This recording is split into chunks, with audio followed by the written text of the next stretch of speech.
Bismillah, alhamdulillah, assalatu wassalamu ala rasulillah wa ala alihi wa sahbihi wa man walah wa ba'd. Assalamualaikum warahmatullahi wabarakatuh. Pemirsa sekalian, a'azanallahu wa iyyakum. Salah satu pertanyaan yang paling sering ditanyakan oleh masyarakat adalah bagaimana status orang yang pergi haji dengan dana yang berasal dari sumber yang haram. Misal, mereka bandar judi, mereka kaya dengan judinya lalu mereka pergi haji. Atau mereka hidupnya bergelimangan harta dari riba mereka dan lain-lain, semua sumber haram. Apakah haji mereka sah? Apakah haji mereka dibenarkan? Jamaah sekalian, a'azanallahu wa iyyakum. Allah berfirman, la talbisul haqqo bil batil. Janganlah kalian campurkan antara hak dan batil. Hajinya hak tapi ongkosnya batil. Dan jelas ini merupakan salah satu penyebab ya tidak diterimanya haji orang tersebut. Dan hal ini juga ditegaskan dalam hadis Nabi Shallallahu Alaihi Wasallam. Innallaha thayyib la yaqbalu illa thayyiba. Allah itu maha baik, tidak akan menerima kecuali dari yang baik-baik. Maka dalam hal haji ini, kalau ongkos keberangkatan haji berasal dari yang tidak baik, entah itu dari judi, dari riba, dari korupsi misalnya, maka hal ini jelas tidak akan Allah terima.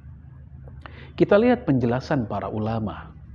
Syekh Sayyid Sabiq rahimahullah di dalam kitab beliau Fiqhus Sunnah, ya khususnya di jilid pertama halaman 640, terbitan Darul Kitab Al-Arabi. Beliau mengatakan wa yujzi'ul hajj wa in kana al-malu harama. Hajinya memang sah walaupun dia menggunakan dana yang haram. Namun wa ya'famu indal aktsari minal ulama. Orang tersebut, si jamaah haji tersebut berdosa menurut mayoritas ulama. Maunya kita kan pergi haji itu mabrur. Tapi ini malah berdosa. Ya, bukan mendapatkan kebaikan, pahala atau disebut haji mabrur, justru dia mendapatkan dosa karena dia telah menyampurkan antara hak dan batil. Dia haji dengan dana atau harta yang haram. Ya, barangkali kita bertanya-tanya, kok sah sih? Bukankah katanya dananya haram?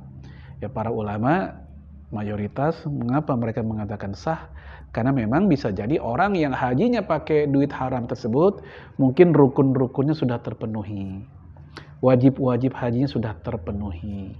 Dan dia sudah menjalankan. Maka kalau semata-mata legal atau sah, sah menurut jumhur. Mirip seperti orang yang sholat, dia sudah memenuhi rukun sholat sejak awal takbiratul ihram hingga sampai salam.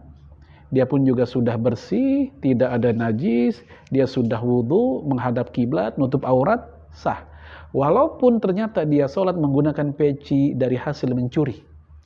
Walaupun pakaian yang dia pakai atau kain sarungnya berasal dari hasil korupsi. Sah, tapi kalau ditanya kira-kira Allah terima nggak sholatnya? Itu babnya lain. Ya. Baik, lalu kemudian Sayyid Sabiq mengutip pendapat yang lain. Yaitu waqala al-imamu Ahmad. Imam Ahmad berkata, la yujzi, tidak sah, ya tidak dianggap sah orang yang hajinya menggunakan harta yang haram. Wa huwal ashah lima jaa fil hadis sahih. Dan kata beliau rahimahullah, inilah pendapat yang lebih sahih berdasarkan hadis sahih yang berbunyi, innallaha thayyib la yaqbalu illa thayyiba. Allah itu baik, tidak akan menerima kecuali dari yang baik-baik saja. Maka jamaah sekalian, a'azanallahu wa iyyakum, khususnya jamaah Bapak Ibu yang akan melaksanakan haji atau sudah berniat ingin pergi haji, maka sejak sekarang kita perhatikan harta yang akan kita jadikan ongkos sebagai pergi haji kita, jangan sampai tercampur apalagi didominasi oleh sumber-sumber yang haram. Ini semua untuk kebaikan haji kita, untuk kemabruran haji kita. Wallahu a'lam bishawab. Assalamualaikum warahmatullahi wabarakatuh.